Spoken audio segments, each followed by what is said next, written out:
Muito boa tarde a todos. Hoje é dia 5 de abril de 2025. Iniciamos aqui da cidade de Curitiba mais um estudo da Revista Espírita. Este estudo é promovido pela Sociedade Espírita Obreiros do Senhor e demais estudos da Revista Espírita e outros estudos promovidos pela casa podem ser acessados através do nosso site www.obreirosdosenhor.org.br. Em nosso site você encontra o link para a playlist do estudo da Revista Espírita e também um link para participar conosco ao vivo. O estudo da Revista Espírita vai ao ar todos os sábados às 14h30, horário de Brasil, Brasília. Se você está assistindo este estudo de forma gravada pelo YouTube, saiba que você pode participar conosco. Venha nos ajudar a estudar a Revista Espírita. Nós estamos estudando o ano de 1861 da Revista Espírita. Chegamos já ao estudo de número 83. Então, no estudo de número 83 da Revista Espírita, Kardec vai introduzir um novo estudo. Nós vínhamos de uma sequência de estudo das dissertações espíritas, e agora Kardec vem trazer um novo tema. Esse tema se chama Opinião de um jornalista sobre o Livro dos Espíritos. Ele está nas páginas 470 até a 473 da Revista Espírita, do ano de 1861.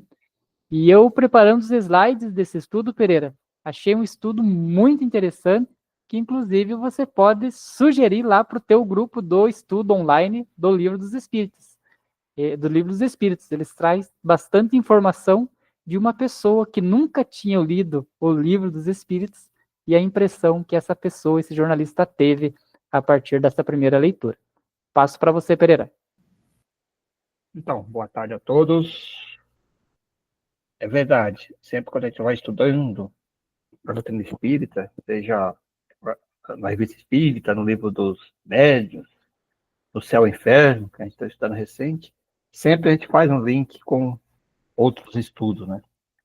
Impressionante essas questões da importância de nós estudarmos mesmo profundamente a doutrina espírita em todas as suas obras principais, né? Então vamos ao texto de Kardec. Opinião de um jornalista. Como se sabe, a imprensa não morre de amores por nós. Vamos parar já aqui? Vamos parar já aqui, porque o que a gente nota, né? Que a imprensa, ela não morre muito de amores por aquilo que é o correto. Não é só, né, pelo espiritismo da época, né? Tanto é que as religiões mais com mais adeptos, vamos dizer assim, ou que tem um viés mais econômico, elas têm seus próprios canais de televisão, né? Então, você vai lá, pega lá no catolicismo, né? Tem a Rede Aparecida, tem a Canção Nova, você pega lá no Adventista, tem a TV Novo Tempo, você pega ali nos evangélicos, tem diversos canais, né? Eu não costumo assistir muito TV aberta, mas esse dia eu estava correndo os canais aqui da TV aberta e, né, me surpreendi que hoje existe muito mais canais com cunho religioso do que os canais propriamente ditos da TV aberta, né? E por que chegou nesse estágio? Porque as religiões, depender da imprensa comum para levar uma palavra religiosa, para levar um ensinamento religioso, ia ficar sem adepto nenhum. Então, as religiões tiveram que se adaptando a essa questão da imprensa, porque senão não levariam essa informação através ali da TV, do rádio, etc. Então, como o Kardec inicia muito bem o texto dele, né? Como você sabe, a imprensa não morre de amores por nós, e eu vou além, acho que não morre de amores por quase nenhuma religião, porque os temas que eles trazem, geralmente, na sua grade, seja de novela, seja de filme, normalmente, né, não é nenhum tema religioso, nenhum tema muito edificante. Porque não vende, né? Aí é que tá. As pessoas não leem jornal com temas edificantes. Aí, se você pega questões ligadas à filosofia, independente de religião, não vende, acha cansativo. Agora, quando você fala de questões sensacionalistas, principalmente de tragédia e tal, todo mundo acessa os jornais. Infelizmente é isso, né? Então, assim, e as pessoas, um grau mais evoluído, vão se afastando desse tipo de imprensa por causa dessas questões, né? Mas a grande população mesmo gosta das fofocas, das tragédias, do sensacionalismo em todo. É bem claro. Então, se a pessoa começar a falar sobre filosofia, coisa mais profunda, quem que vai ficar assistindo? Vai ter pessoas, mas pouca gente, né? E agora, fala aí que caiu um avião, um desastre, não sei o quê, todo mundo chama atenção. Então, para mim, isso é bem claro, né? Então, vamos voltar de novo ao texto. Como se sabe, a imprensa não morre de amores por nós, o que não impede o espiritismo de avançar rapidamente. Prova evidente de que bastante forte para marchar sozinho. Se a imprensa é muda ou hostil, seria um erro acreditarmos que ela tenha contra si todos os seus representantes. Muitos, ao contrário, são-lhe muito simpáticos, mas tolhidos, impedidos, né? Por considerações pessoais, porque todos querem dar exemplo. Nesse tempo, a opinião pública se pronuncia cada vez mais. A ideia se generaliza, e quando tiver invadido as massas, a imprensa progressista será mesmo forçada a segui-la, sob pena de ficar com os que jamais avançam. E essa é uma questão bem interessante e a gente viu muito, né? Aí, não vai muitos anos atrás essa questão, né? Por quê? Porque, como o Pereira falou, a imprensa ela vai dar aquilo que vende, né? Então, se não vende, não vou colocar na minha grade, né? Tanto é que tem uma briga interessante ali, por exemplo, do canal lá do Chaves, né? Daquele seriado do Chaves. É um seriado bem bobinho, né? Não tem nada de apelação sexual, nem nada e tal, mas é um seriado que muita gente assiste ainda, né? E ele é vinculado por uma das emissoras de TV em um horário que é desinteressante para uma outra emissora de TV, né? Tanto é que existe, né, ali que a gente vê ali no mundo empresarial, que essa outra emissora de TV, ela queria comprar os direitos desse seriado para não vinculá-lo. Por quê? Porque ele sendo vinculado, ele divide a audiência, né? Então, esse é mais um exemplo de que as emissoras, eles visam realmente somente o lucro. Mas, quando vem, né, um movimento, por exemplo, como foi o espiritismo, e esse movimento ele começa a tomar corpo, começa a ter seus adeptos, as próprias emissoras, elas se sentem meio que obrigadas, né, a colocar ali na sua grade, porque, opa, tá tendo adepto, então eu vou abordar esse tema porque mais pessoas vão assistir. E aí a gente viu exatamente isso em algumas novelas, sendo falado do espiritismo, né, falando de reencarnação e etc. Né, hoje a gente já tem o que não tinha há poucos anos atrás, aí uma década e meia atrás, não tinha praticamente quase nada de filmes espíritas, hoje a gente já tem bastante. Então, o que isso simboliza, né? Que até essa imprensa progressista, né, que só pensa em falar da parte liberal da situação, tem que se render, às vezes, a falar sobre isso, porque senão ela vai ficar com aqueles que não avançam, né? Não, sem esse conhecimento, sem falar nada disso, e aqueles que gostariam de saber vão se afastando dela, né? E aí agora com a internet e com essas questões de facilidade de acesso, cada vez mais eles vão perdendo pessoas se não abordar esses temas que hoje são interessantes para a população. Por isso que é o crescimento das TVs aí, das TV fechadas aí, né? Que você acessa via links aí. Por quê? Por causa disso, porque às vezes as pessoas que não gostam e as empresas, as televisões principalmente abertas, estão cada vez mais com dificuldade de obter recursos, né? Então eles dependem de recursos aí governamentais e de estatais, e porque vão perdendo exatamente por isso, né? Que a população vai se interessando por outros temas que realmente mais convém a ela. Né? Então, realmente, eu concordo com você, tua coisa é lógica, quando eles são obrigados a colocar na sua programação, porque sabem que, se não fazer isso, vão perdendo cada vez mais o público, né? E o público é que faz o valor de eles vender os produtos deles, os comerciais deles. Né? Vamos lá.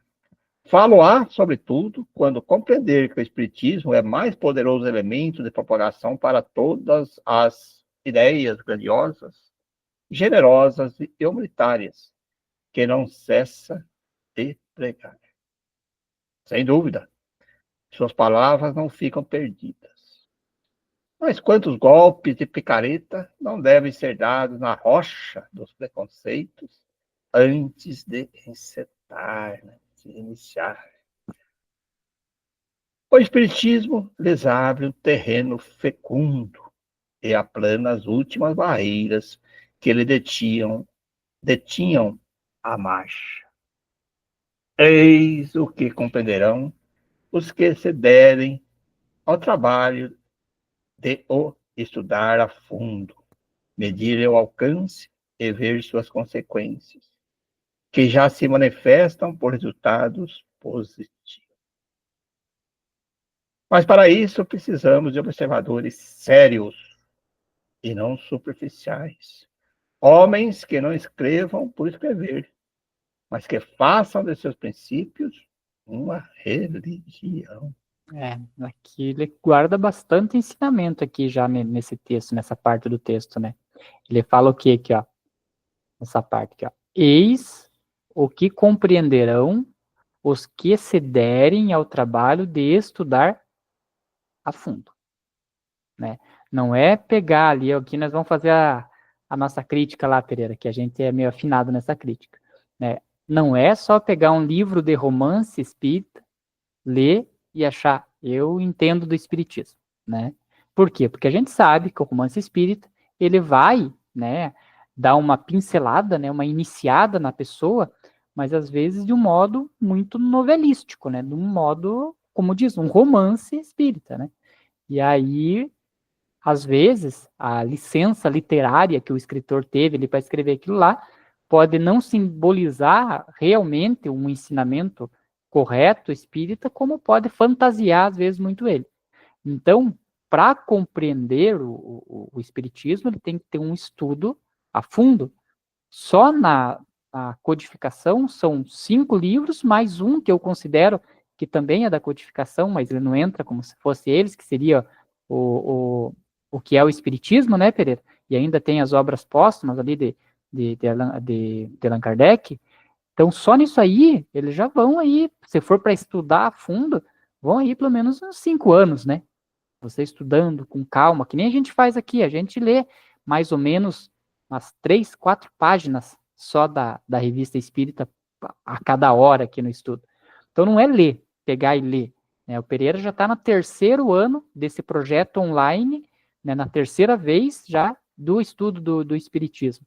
Nós queremos Deus que Ele nos permita concluir uma temporada inteira da Revista Espírita, que vai até 69. Né? Então, esse estudo aprofundado que é o que faz a gente compreender, e é a partir dessa compreensão que nós vamos tendo esse alento. Né? Porque o que precisa? Né? Precisamos que não sejamos apenas observadores, né? Nós temos que ser observadores sérios e não superficiais, né? Homens e mulheres que não escrevem por escrever. E aqui que é o interessante, ó, mas que façam de seus princípios uma religião, né? Esse dia eu estava até conversando ali, que a gente faz o Evangelho no Lar, eu estava conversando com a minha filha, né, explicando para ela a profundidade da oração do Pai Nosso, né? E aí é bem voltando até naquele tema que estava do nosso vídeo inicial ali do Momento Espírita, né? Que às vezes a gente faz uma coisa no automatismo e nem vê o que você está fazendo mais. E aí comecei a explicar para ela, falei, ó, vamos ler frase por frase do Pai Nosso e vamos tentar interpretar e tentar tirar a essência disso. E aí a gente vê a grandiosidade do que é aquilo. E aí explicando para ela, né, falei, ó, a vida religiosa, a gente não é a oração que a gente faz, mas é quando a gente coloca aquela oração em prática.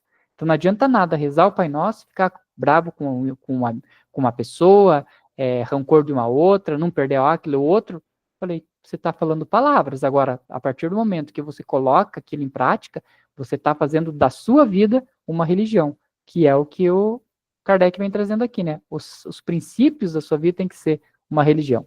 Esse ponto que você colocou aí é muito importante, que até você citou antes, que de uns tempos para cá, teve uma época que foi mais, o espiritismo ele ficou muito em evidência, né? O pessoal falava muito do espiritismo, das coisas, da caridade, que tem um exemplo que os espíritas têm muita credibilidade e tal. E aí o que acontece? Muitas das pessoas, aproveitando disso, começam a frequentar uma casa espírita, né? Fala, vou frequentar lá porque, sabe, os espíritas são gente boa, tal, não sei. Aí começa a assistir umas palestras, dá uma lida lá, uma pincelada no livro, aí se intitula espírita. Pergunta, você é espírita? Né? Eu sou espírita. Estuda mais um pouquinho, que não se aprofunda muito, não. Aí hoje já cria-se alguns grupos que fazem estudo de como você apresentar um palestrante espírita. Estuda a parte técnica, né, os PowerPoint. Você pega uns PowerPoint bonitos e tal, a maneira você tem que fazer assim e tal.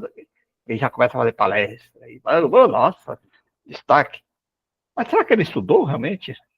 Porque esse tempo atrás eu questionei sobre essa questão de alguns grupos incentivando. Não que não deva, claro que deve aprender a arte da oratória, de colocar mais. O que mais é importante é você dominar o que você vai explanar, né? Não fazer bonitinho, porque hoje é fácil. Com essa a IA aí, a inteligência artificial, você monta uns PowerPoint lindo. Texto lindíssimo. Aí você tem uma coisa de oratória, você fala com eloquência. Mas, e aí? Ele estudou profundamente o espiritismo? Ele tem aquilo como religião dele, dentro dele, que as consequências que ele coloca ali no texto, né? Você vê a importância. E hoje a gente percebe muito isso, que tem os dois lados, né? Pessoas que se aproveitam, né, até às vezes alguns para benefícios pessoais, profissionais, né? Que facilita, tal, acesso a algumas profissões e tal. E dá uma estudada superficial por cima, dá uma lida no livro dos espíritos, assiste uma palestra outra aqui que o outro falou lá, pega alguns conceitos, sabe falar bonito sobre aquilo, e se intitula espírita. Né? Fala. Mas será que são realmente espíritas dentro do conceito que nós estamos estudando, né? Olha, aquilo que você colocou é importante. Você está entendendo aquilo que está sendo falado ali?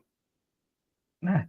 Você, pelo menos, está buscando compreender as consequências, né, de tudo isso. Não, mas eu estudo, frequento a cada 5, 6 anos. Vai lá um domingo, vai ver por domingo, vai numa palestra. E muitos vão até, mas é... não, mas eu só gosto da palestra. E aí, né? Olha, a seriedade desse texto aí é profunda para a gente analisar, rever isso. Você falou em termos de estudo. Eu, há mais de 20 anos já que eu comecei a estudar a doutrina espírita, quando eu comecei pelos cursos básicos, e nunca mais parei, né? E aí, não parei não foi só estudo, né? De sempre ter atividade atuante, né? Ou seja, nas coordenações de cursos de formação de médio, no magnetismo, quantos anos? Até esse tempo eu estava comentando, há 15 anos, às vezes eu vejo pessoas falando sobre o magnetismo com tanta eloquência, mas você pergunta, em qual casa você atende? Não, eu atendo lá de vez em quando. Eu falo, bom, mas faz mais de 15 anos que eu, mesmo na época da pandemia, nunca parei de atender, sempre atendia pessoas e atendo até hoje, né? Constantemente e por bastante curso. Então, eu não sei nada. Eu sou sério. Mas às vezes eu fico sabendo assim, puxa, como eu ainda sou ignorante. E muitas questões, né? Quando ele está estudando esse texto, você fala, puxa, quanta coisa eu tenho que aprender ainda. E aí você vê algumas pessoas se intitulam como especialistas. Eu vejo pessoas montando grupos de estudos de mediunidade que não tem nenhum trabalho nem no grupo mediúnico. Como que você vai falar sobre mediunidade, montar curso de mediunidade? Não, mas eu tenho um grupo. Tem um grupinho lá, um grupo lá. Isso faz bonito, né? É fácil você colocar textos bonitos, de impacto, né? É uma reflexão que nós temos que fazer, né? Eu sempre faço essa reflexão. Falo, puxa vida.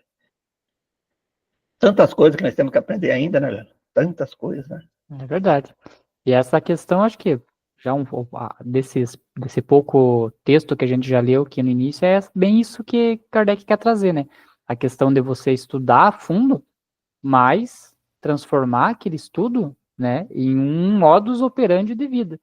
Não adianta nada estudar, saber de cor ali o livro dos médiuns, sendo que não tem um grupo mediúnico para colocar em prática, né? Então fica complicado. Então, eles serão encontrados, não duvidemos. Aqui ele está se referindo que ele fala lá de pessoas que escrevem, né? Lá, que ele está falando aqui lá, que é pessoas que escrevem, mas que não faça os princípios dos princípios da religião. Naquela época ele está colocando isso. Né? Hoje é muito comum, né? E aí ele continua. Eles serão encontrados, tá? E hoje se encontra muito, isso que eu falei é uma realidade. Eles serão encontrados, não duvidemos disso. E, mais cedo do que pensa, ver-se-á à frente da propagação das ideias espíritas algum desses nomes, que por si só são autoridades e cuja memória o futuro guardará como havendo concorrido pela verdadeira mansão da humanidade. O artigo a seguir, publicado pelo Arquibar, Jornal de Argel, de 15 de outubro de 1861, é, nesse sentido, um primeiro passo, porque, por certo, terá imitadores. Sobre o modesto pseudônimo de Ariel, nossos leitores talvez reconheçam a pena exercitada de um dos nossos eminentes jornalistas.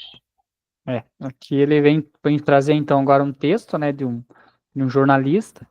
Ele assinou com pseudônimo, né, então ele não vai assinar com o nome verdadeiro, ele colocou um pseudônimo aqui de Ariel. E, lógico, apesar de ter assinado com pseudônimo, ele tem um estilo de escrita, né?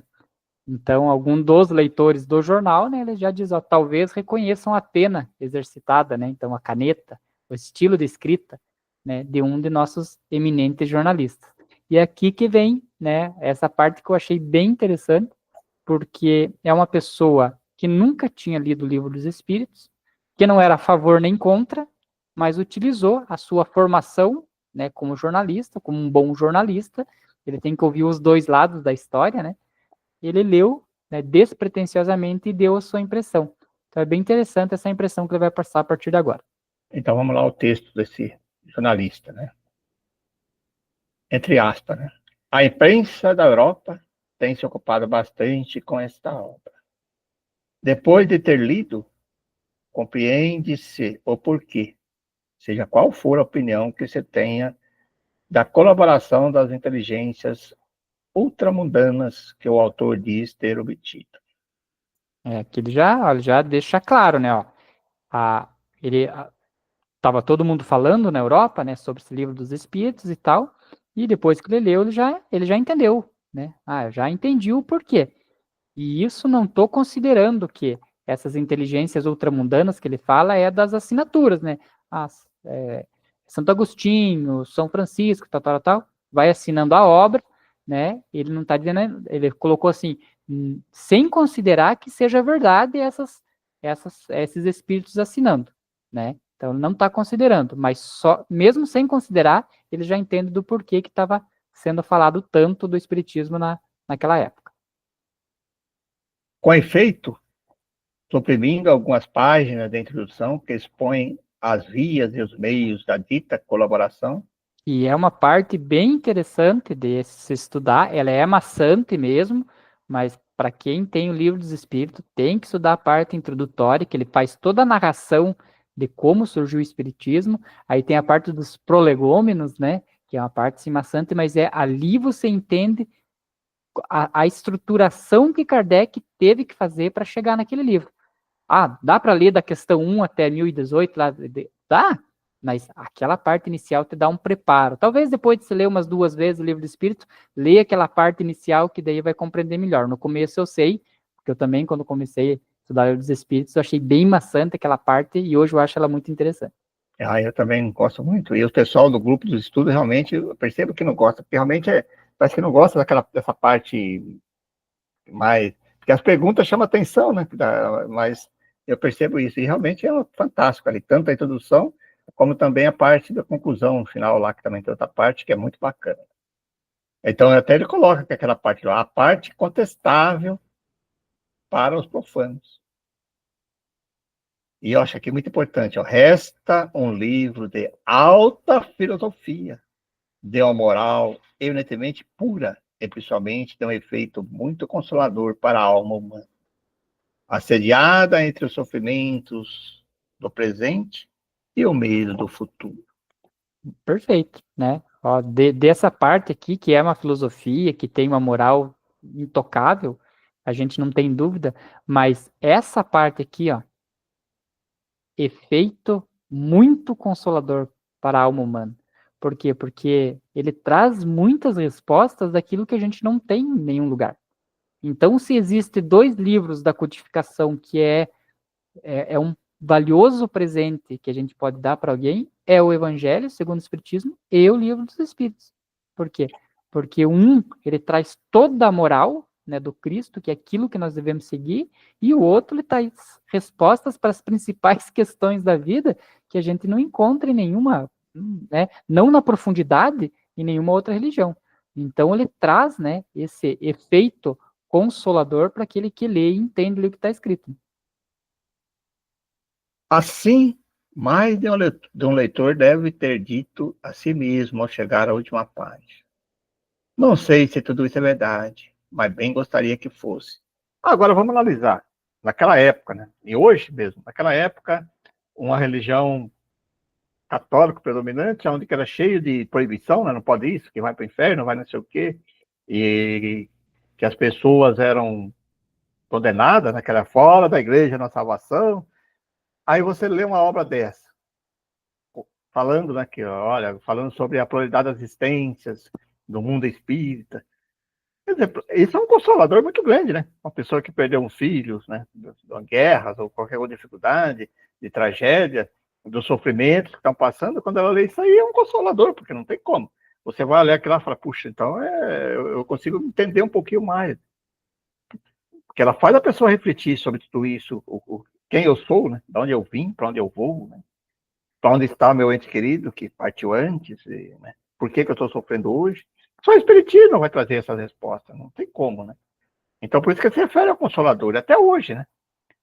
Por que as pessoas vão se afastando das religiões? Por causa disso, né? Das religiões que eu falo, tradicionais, né?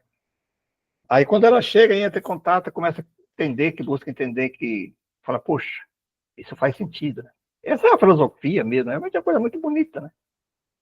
Realmente. E é interessante esse questionamento que ele acha que toda pessoa tem, né, ao terminar a obra, né, que ele começa aqui, ó, não sei se tudo isso é verdade, mas bem que gostaria que fosse. É interessante, porque quando você fala do espiritismo, e ali nas questões mais básicas da reencarnação, das provas, né, uma pessoa que nunca teve acesso, a pessoa, assim, não foi uma nem 10 com quem já conversei, que a pessoa olha para mim e diz assim, pois sabe que tem fundo, né? Ele tem razão, essa coisa, ele tem lógica. Eu falei, mas é verdade, né? Por quê? Então, é exatamente quando você lê o livro do Espírito. Olha, eu não sei se tudo isso é, mas bem que gostaria que fosse, porque tem lógica, né? É aí que está o queda do Espiritismo, a lógica das respostas, né? É o consolo, né, que ele está referindo. Né? Pô, não tem como. Aí você tem. Pô, gostaria que fosse assim mesmo. E ele continua aqui, agora pergunta, né? Quem não viu falar, desde alguns anos, das estranhas comunicações de que certos privilegiados eram intérpretes entre nosso mundo material e o mundo invisível? Cada um tomou partido na questão. E como como costuma, né, acontecer pontualmente, a maioria dos que se colocaram sob a bandeira dos crentes, ou que se entrincheiraram no campo dos incrédulos, não se deu ao trabalho de verificar os fatos, cuja realidade era admitida por uns e negada por outros.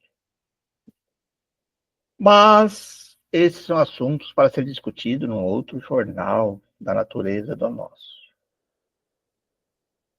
Assim, sem se contestar nem atestar a autenticidade das assinaturas póstumas de Platão, Sócrates, Santo Agostinho, Júlio César, Carlos Magno, São Luís, Napoleão, etc., que se acham na parte inferior de vários parágrafos do livro do Sr. Allan Kardec, concluímos se esses grandes homens voltassem ao mundo para nos dar explicações sobre os problemas mais interessantes da humanidade, não se exprimiriam com mais lucidez, com um senso moral mais profundo, mais delicado, com maior elevação de vistas e de linguagem, do que o fazem na excêntrica, na incomum obra, da qual tentamos dar uma ideia. E que bonito, né, a declaração ali que o escritor, né, o jornalista colocou. Então ali, para ele, pouco importa se quem está assinando ali era Platão, se era Sócrates, se era Santo Agostinho, mas que para ele, né, imagina os, os jornalistas da época, né, o quanto que não lia, o quanto que não estudava, né? Então, para ele, aqueles escritores, né, aquelas personalidades que estavam assinando, se em vida estivessem e fossem falar sobre aquilo, não se exprimiriam de uma outra forma do que daquela forma como estava no livro dos Espíritos, pela profundidade das palavras, pela delicadeza da escritura, né? Então, para ele, aquilo ali era quase que um atestado de realidade. Por quê? Porque a escrita era muito bonita quando, né, eles colocavam aí essas personalidades assinando aqueles parágrafos. São coisas que não se leem sem emoção, e não daquelas que logo se esquecem depois de haver lido. Nesse sentido, o livro dos Espíritos não passará como tantos outros, em meio à indiferença do século. Terá ardentes detratores, os opositores, zombadores, impiedosos, mas não os surpreenderíamos se, em compensação, também tivesse partidários sinceros e entusiastas. Isso, lembrando, né, que o livro dos Espíritos ali foi de 1857, e aí ele estava escrevendo isso em 1861, então 4 anos após, né, a edição do Livro dos Espíritos. Então ele estava ainda tomando, né, aí corpo, o pessoal estava começando a ler e tudo mais, né, eram 4 anos apenas, né, da edição do livro. Então por isso que ele fala, né, ele vai ter provavelmente bastante zombadores e impiedosos, mas provavelmente também vai ter muitos partidários sinceros e entusiastas, né? E ele tinha razão, né? Hoje a gente vê, graças a Deus, aí a quantidade de pessoas ditas espíritas ou, no mínimo, espiritualistas, né? Graças a todos esses ensinamentos. Não podendo, em consciência, por falta de uma verificação prévia, colocar-nos entre uns e outros. Ficamos no humilde ofício de relator e dizemos: lede esta obra, pois ela sai completamente dos atalhos repisados da banalidade contemporânea. Se não tiverdes seduzido, subjugado, talvez vos irriteis, mas com toda a certeza nem ficareis frio nem indiferente.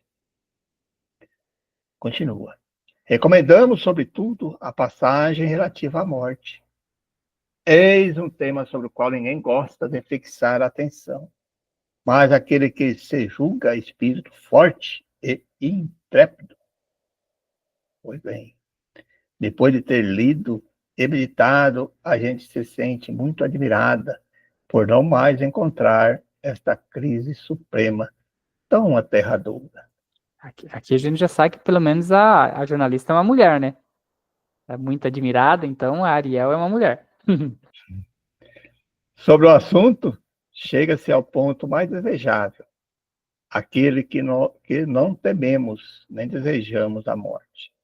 Outros problemas de não menor importância têm soluções igualmente consoladoras e inesperadas. Em suma, tempo que se consagra à leitura desse livro, o tempo, em suma, o tempo que se consagra à leitura desse livro será bem empregado para a curiosidade intelectual e não será perdido para o melhoramento moral. Aqui é um ponto interessante, porque, pessoalmente, eu tive questões aí de falecimento, de morte, né, de pessoas de entre próxima família, e às vezes você tem que consolar pessoas próximas de você. E se você tirar a probabilidade das existências, das reencarnações, fica difícil de você consolar uma pessoa que está sofrendo pelo ente querido. É difícil.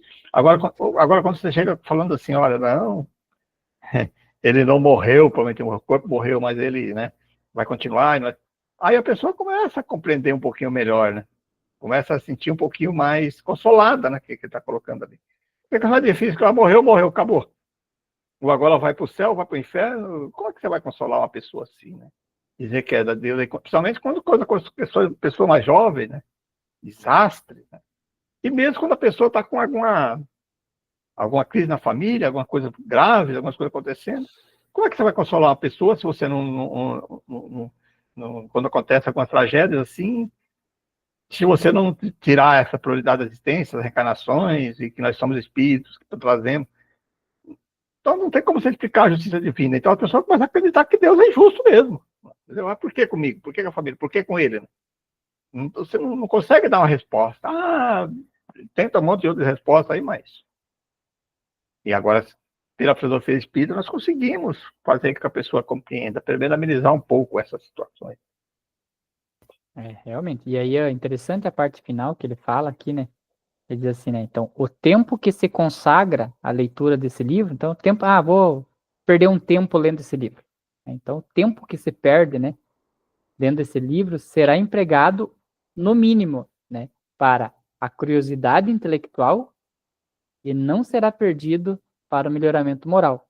Por quê? Porque é curioso, né? Quem nunca quis saber ali sobre a questão de onde vim, para onde estou e para onde vou? O livro lido, o Espírito vai dar essa resposta. Né? Quem não tem curiosidade de saber, e como que é a questão dos animais, como é que é a questão da morte, né? Como que é a questão da comunicação? Então, tudo ali tem nesse livro. Então, ele alimenta tanto a tua curiosidade, quanto nas questões de cunho moral, ele também vai te dar, né, esse melhoramento moral.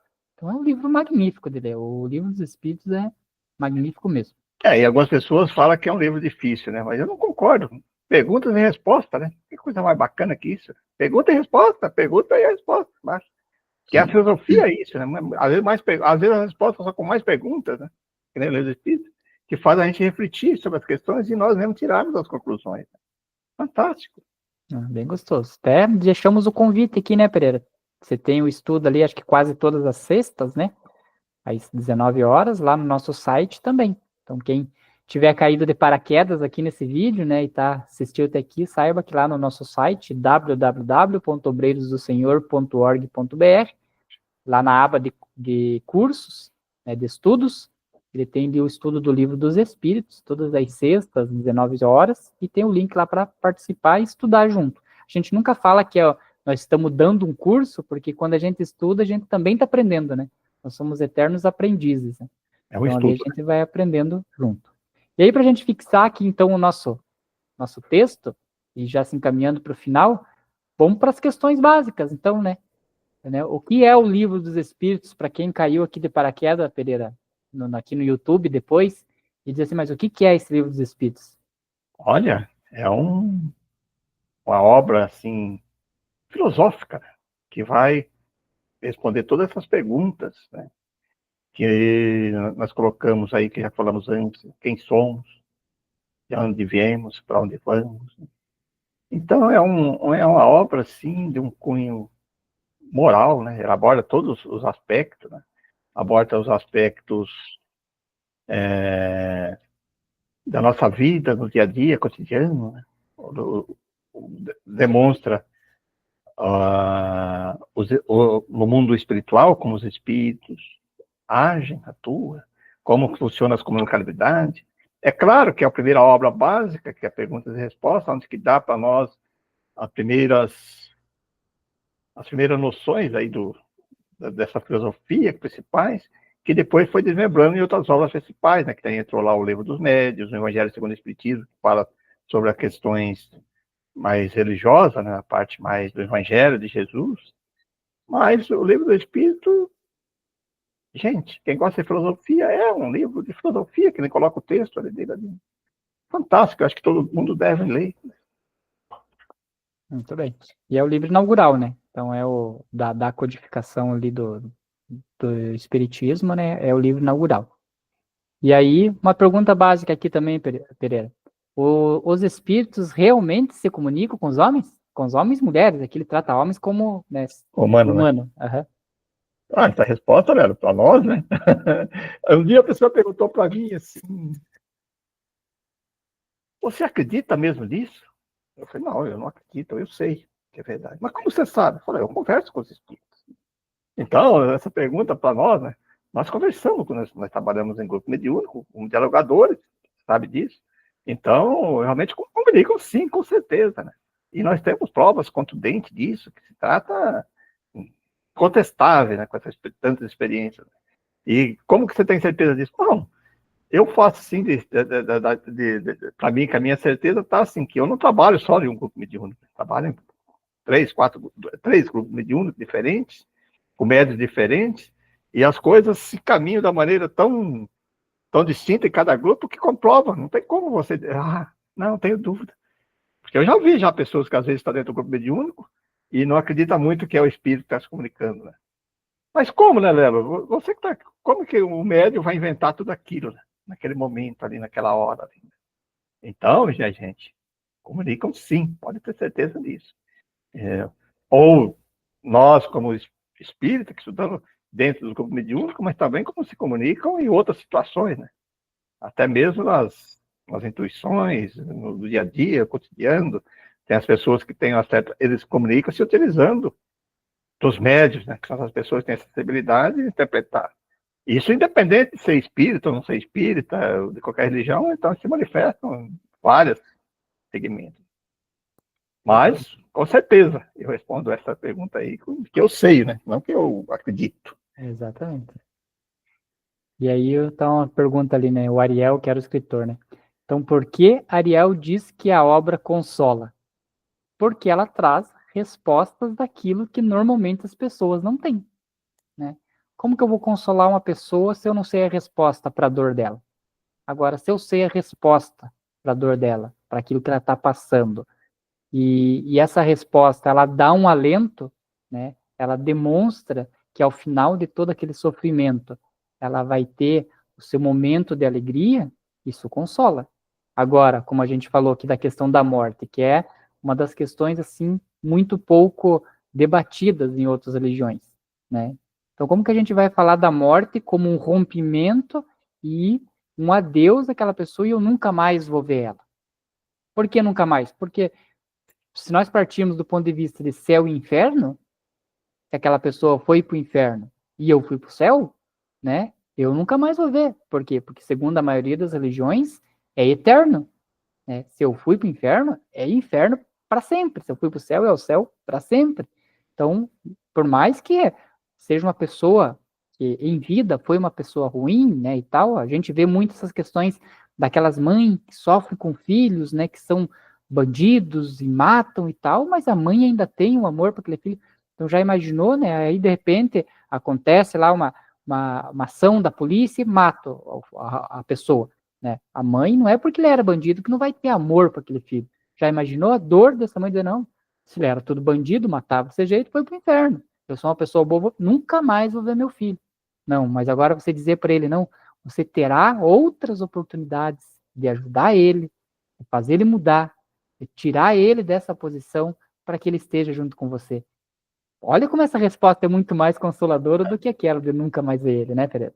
Com certeza. Se tirar fora a filosofia espírita, a doutrina espírita, nesse sentido, você não consegue explicar isso, né? Aquele caso da criancinha quando morre, né? Que daí a igreja começou para consolar. Ah, não, ele é um anjinho, vai para o céu. Oh, tudo bem, isso consola até ali, mas é um motivo de consolar a mãe, mas. E aí outra pessoa que está ouvindo de perto, assim, poxa, então eu sou azarado, porque se eu tivesse morrido quando criança, eu ia para o céu, e agora, como eu sou adulto, que eu já passei, eu não vou mais para o céu, que eu tenho que. Entendeu? O raciocínio? Pode consolar, mas é uma coisa, um consolo meio. Né? Ah, vai para o céu, porque está descansando eternamente. É coisa assim que não, né, racionalmente falando, pode até para algumas pessoas funcionar, mas não consola, né? O consolo verdadeiro mesmo é quando você compreende como as coisas funcionam. O tal do bordão, né, que virou um ditado popular de quando a pessoa morre, diz, descansou. Esse é um bordão mais errado que existe, né? Como assim descansou? Então, tem como, né? Ó, como Ariel, sem ser espírita, reconhece a profundidade moral do espiritismo. Por quê? Porque ele leu com a mente aberta.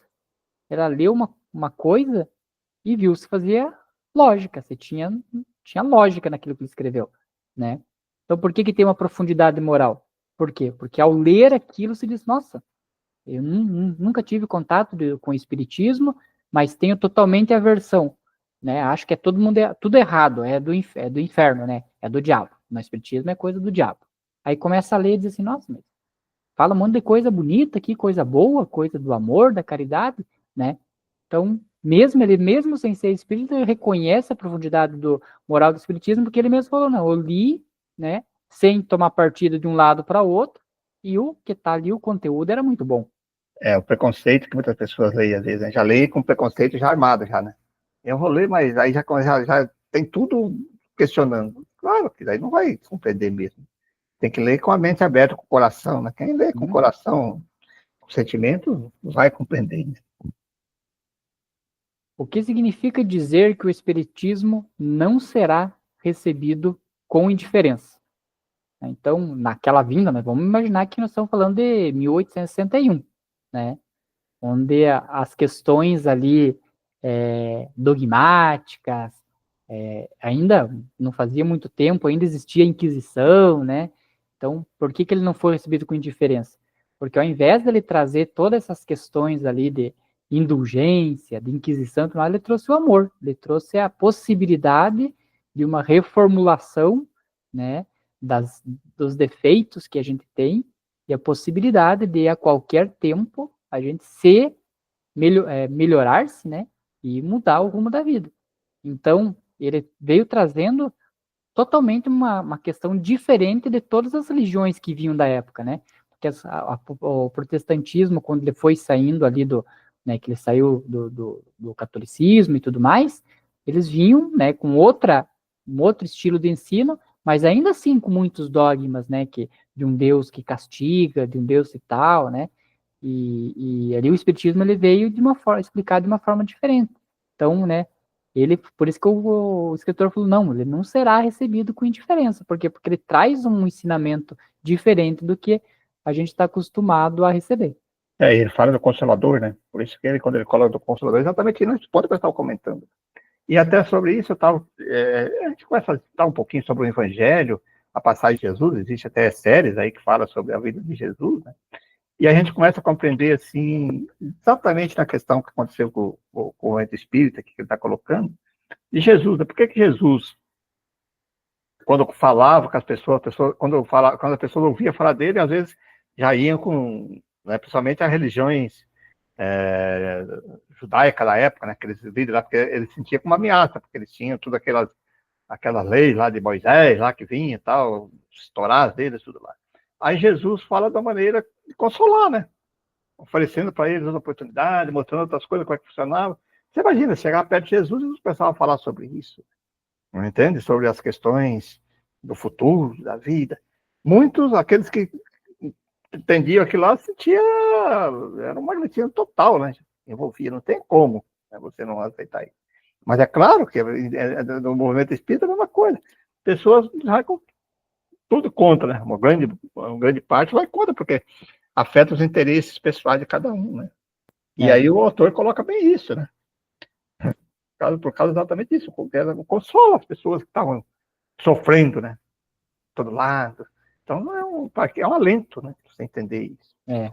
E você tocou num ponto bem interessante, né? Que seria a autoridade moral de Jesus, né? Que a gente aprende isso, né? Estudando o Espiritismo, e principalmente para trabalhar em grupo mediúnico, que não é a força das palavras que vão convencer, né? Mas sim a sua autoridade moral diante daquele espírito comunicante, né? E imagina a autoridade moral que Jesus tinha, né? Então, a gente vê nos textos bíblicos, né, que ele passou ali pelos apóstolos, né, ali antes de ser apóstolo, né, mas ele só falou assim: larga as redes e me segue. E eles largaram e seguiram. Então pense, né, aquela força que tinha na palavra dele empurrar, né, dele puxar essas pessoas apenas com uma simples frase. Por quê? Porque não era a palavra em si, mas a autoridade moral que ele tinha. E aí a gente volta lá naquele momento que o Pereira falou, né, faça um slide bonito, tem uma oratória bonita, fale bonito. Mas daí fala bonito, mas de autoridade moral, onde que fica, né? Vai tocar o coração de alguém? Não, vai ser uma palestra bonita e só, né? Aí vem um Chico Xavier, né? todo simples, né? Fala ali poucas coisas e aquilo convence, arrasta. Por quê? Por causa da autoridade moral. Então é bem interessante essa questão que o Pereira trouxe aí para a gente também debater. Então, por que que Ariel fala que a imprensa será forçada a seguir o espiritismo? Que foi naquela questão que a gente trouxe ali. Por quê? Porque ele tem tanta lógica que as pessoas, quando vão observando, vão entendendo, vão achando que é interessante, chegou um momento que a própria imprensa se viu no espiritismo até um meio de dizer assim, nossa, estão falando muito disso, eu vou colocar, né? Vamos colocar aqui também, né? Lógico que daí eles dão aquela licença literária, poética e tal, para colocar isso na grade deles. Mas já estão falando e isso desperta a curiosidade para que mais pessoas que nunca teriam contato tivessem. Né? Como testemunho de Ariel corrobora o princípio da universalidade do ensino dos espíritos. Essa é a parte bem interessante, né? Porque Kardec ele era cético, né? Ele era sistemático. E para ele fazer o livro foi assim, espírito, venha e dita tudo aqui, as mil e tantas questões e eu vou tal. Não, ele era feito uma pergunta, eles estudavam aquela pergunta, vários espíritos se comunicavam, vinham cartas, né, de outros grupos mediúnicos, né, de outros locais, ele pegava todas as respostas, viam-se uma batia com a outra, e no momento que as respostas para as perguntas feitas e que vinham de diversos locais eram a mesma resposta, essa era a resposta. Certo? Então é assim que se deu a universalidade, né, dos espíritos. Por quê? Porque eram vários espíritos de vários locais dando a mesma resposta. Então não tem como dizer assim, não, foi da cabeça de Kardec, foi da cabeça de um único espírito. Não, era universal, né, Pereira? E tem, inclusive, fala assim, não sei, né, em algumas biografias aí fala que Kardec, para colocar a primeira pergunta, o que é Deus, diz que ele demorou muito tempo, que foi, que nem você falou aí, centenas e centenas de respostas que os espíritos davam de várias maneiras para ele chegar àquela conclusão do que é Deus, né? Não é quem é Deus, né? Não, o que é Deus. Você imagina isso. Então, a gente percebe bem disso. Não é questão de ser certo, querer ser mais racional mesmo. Falar, poxa, eu quero entender isso. E hoje as pessoas aceitam as coisas muito fácil, né? E nós sempre falamos isso, até nas comunicações espíritas, talvez quando a gente recebe, a gente tem que ter esta universalização, né? De resposta. Mas aquilo que eu comentei agora, de eu acreditar, que na primeira pergunta, se o espírito se comunica. Eu acredito, não é porque eu fui num grupo e o espírito se comunicou lá que eu participei, eu acredito porque também eu vi em vários outros grupos, né, em vários momentos. Então, essa é a universalização, né? Você fala, poxa, então não é uma pessoa, não é um grupo, não é, né? É um universo de pessoas que comentam sobre isso, em vários outros espíritos, para você chegar nessa conclusão. Bem interessante, né? Entendendo a universalidade. E pelo cunho da obra também, né?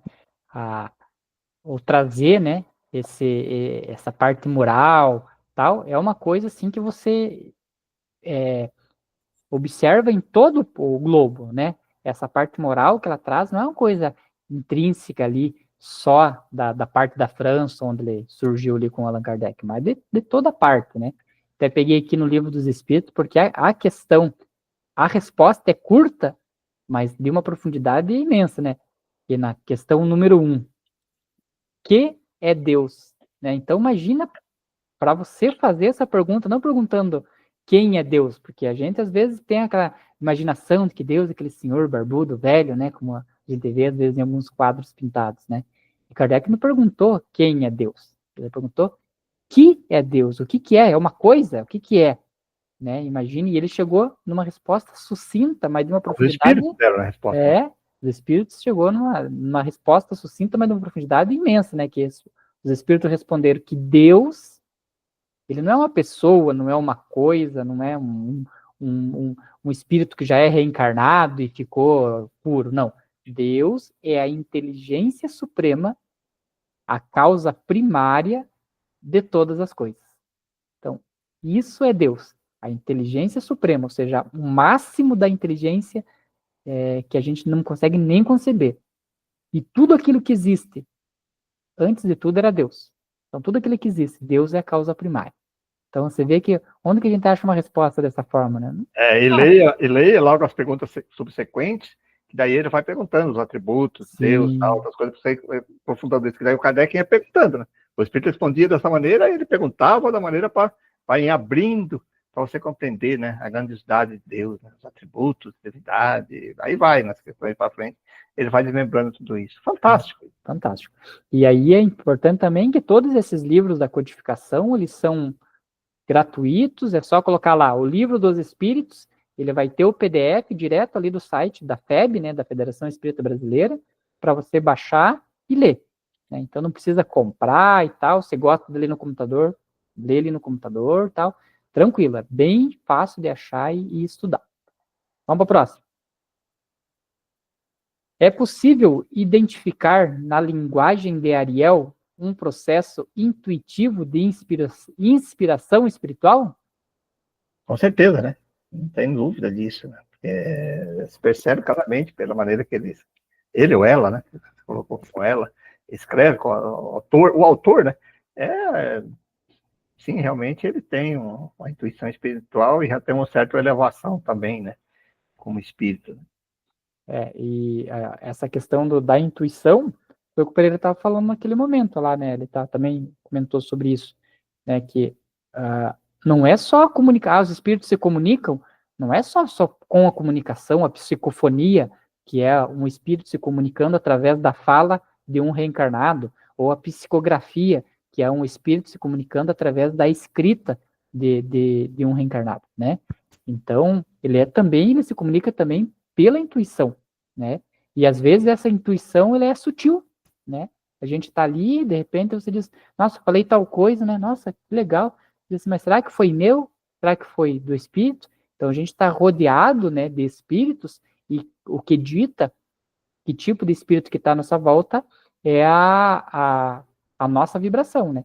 Então, se nós estamos numa vibração boa, os espíritos que estão à nossa volta são espíritos bons e vão nos dar boas vibrações, boas intuições, né, Pedro? Exatamente isso, né? Porque até, assim, não só na parte de... No próprio livro dos médios ele fala, um escritor, quando ele está escrevendo, né? Claro que pode ser bom ou ruim, mas quando ele faz um pensamento para escrever uma obra, e ele está intuído, tem um amigo espiritual que vem lá e vai intuir ele escrever aquele texto daquela maneira, né? Cita vários casos, várias situações dessas, onde a intuição funciona para escrever uma obra, fazer um trabalho, né? Trabalho sério, sempre tem a intuição, né? Na nossa vida cotidiana, quando a gente tem um propósito sério, sempre vai vir a intuição de fazer isso, fazer aquilo. Bem bacana, bem interessante isso. E aqui é interessante isso, para que eu fui até buscar aqui no Livro dos Espíritos, eu vou colar aqui para o pessoal ver junto com a gente, né? Aqui ele diz lá, ó, influem os espíritos em nossos pensamentos e em nossos atos? Questão 459 do Livro dos Espíritos. Muito mais do que imaginais. Influem a tal ponto que de ordinário, ou seja, de comum, de forma comum, são eles que vos dirigem. De novo, é bom nós colocar para os leitores, né? Que depois essa pergunta vai desdobrando para frente, né? Como que ele pode colocar e tal, colocando, porque senão, se a gente ficar colocando as frases, né? Leia lá de novo a sequência, como que ele pode fazer isso, né? Como que ele age, né? Isso aqui é para dar curiosidade, né, Pedro? Assistir as pessoas a estudarem, né? Curiosidade para estudar. Para ver a profundidade da obra, ver como tem muitas questões que se respondem automaticamente, né? E aí, para a gente finalizar, então, que terminou nossa fixação do conteúdo, vamos para as dicas, né? Para as dicas para a vida, a partir desse texto. Então, quais são as dicas? Estude com profundidade antes de julgar qualquer ideia nova. Cultive o pensamento crítico aliado à fé, sem cair no dogmatismo. Isso eu sempre falo com o pessoal também, assim, nem tudo é espírito. Deu um estalo na casa, tem espírito. Nem tudo é espírito. Você não pode virar num dogmatismo, agora eu sou espírita e tudo é influência espiritual. Não, às vezes é você com você mesmo, é teu próprio pensamento, teu próprio espírito te subjugando, né, te assediando. Então, pode ser virar um dogma, não pode virar aquele espírita doido que acha que é tudo espírito, né? Tem que analisar. Busque leituras que confortem a alma e promovam o crescimento moral. Nós temos uma reencarnação curta, ser considerado, né, a quantidade de vida no plano espiritual e a quantidade de reencarnações que a gente tem. Então, vamos valorizar, tem tanto livro bom, livro de conhecimento espírita, a própria codificação que nós falamos aqui, que se for para estudar ela, vai mais pelo menos uns 5 anos de estudo, né, da parte básica ali do espiritismo. Então, ao invés de ler coisa arada, que não tem sentido nenhum, né, buscar essas leituras que dão um crescimento moral e não tema a morte, né, compreendê-la é o primeiro passo para viver melhor. Né? A morte não é o fim. Na verdade, né, a morte ele só te devolve para da onde a gente veio, que é espírito. Né? Nós somos espírito, nós não somos corpo. E aí, seja um agente de propagação. A gente sempre bate isso aqui, né? Se tem a oportunidade de falar do espiritismo, fale. Nem que seja da parte mais simples dele, para uma pessoa que nunca teve conhecimento. Você não vai chegar para uma pessoa que nunca teve conhecimento do espírito, do espiritismo, e falar já dos efeitos materiais que podem os objetos voarem, como a gente viu aqui na Live Espírita. Mas, às vezes, sobre a reencarnação, sobre a parte moral, né, sobre essa parte mais simples ali para criar esse desejo na pessoa. Então, seja um agente de propagação do bem, mesmo que não se identifique plenamente com a ideia. Por quê? Porque eu sou espírita. Não, eu não sou espírita. Mas e o cunho moral do espiritismo? Não, esse é bom. Então, é dessa forma que você está sendo um agente, né, da evolução espiritual. E era isso. Bacana, né, gente? Tá aí, meus amigos, minhas amigas, aqueles que nos ouvem, os vídeos gravados no YouTube. Mais um tema aí para reflexão. O tema de hoje ele foi colocado bem para incentivar as pessoas a estudarem, a analisarem, sem preconceito, sem ideias preconcebidas, que às vezes as pessoas já vêm. Leia com sentimento e coração, analise se faz sentido, não? Com certeza ali vocês vão encontrar respostas para aquelas perguntas que nós combatemos bastante hoje, né? Quem somos? De onde viemos? Para onde vamos? Por que sofremos? E aí você tem ali todas essas respostas, como falamos sobre a pergunta número 1, que é Deus, né? Aí nós começamos a compreender a magnitude da justiça e bondade de Deus. Então assim, meus amigos e amigas, aproveitamos esses instantes para agradecer por esse momento, por essas oportunidades que tem de estudar essa filosofia, essa obra da Revista Espírita que nós estudamos ao santo. Obrigado, Deus, porque tanto tem nos ajudado na nossa jornada aqui no mundo terreno. Nossa gratidão e amor ao nosso mestre, ao nosso guia, Jesus, pelo Evangelho, que nos ajuda a encontrar o caminho para a nossa evolução. Mestre querido, que nos ensina, fora da caridade, não há evolução pessoal. Fora da caridade, não há salvação. Por isso a importância de compreendermos e estudarmos o Evangelho também na sua profundidade, para entender a caridade na sua verdadeira essência. Vamos incorporar um pouco dos princípios de Kardec, que era a racionalidade, que até a caridade ela tem que ser estudada profundamente para entender qual que é a melhor maneira para ajudarmos aqueles que necessitam. E a nossa gratidão e amor também a todos os amigos espirituais, como nós colocamos antes, que nesses dias de estudo nos intui, nos favorece para que possamos compreender melhor essa filosofia tão rica e transmitir aos colegas que necessitam. E aqueles que estão recebendo também recebem as intuições para interpretar da maneira adequada o ensinamento. A nossa gratidão também aos amigos que nós sabemos nos acompanham nos estudos da Revista Espírita, até no estudo desses anteriores, grupos mediúnicos, o espírito, que eu gosto de tratá-los, que comparece quase sempre nos grupos mediúnicos. Ele se apresenta como um aborígene, e ele, da forma, a maneira dele se apresentar no grupo, disse, sem ter comentado nada, que participava, acredito que participa até hoje, nos estudos dessa revista, como de outras obras, para aprender um pouco mais sobre a filosofia espírita, que ele não tinha tido conhecimento, oportunidade de estudar quando estava no mundo terreno.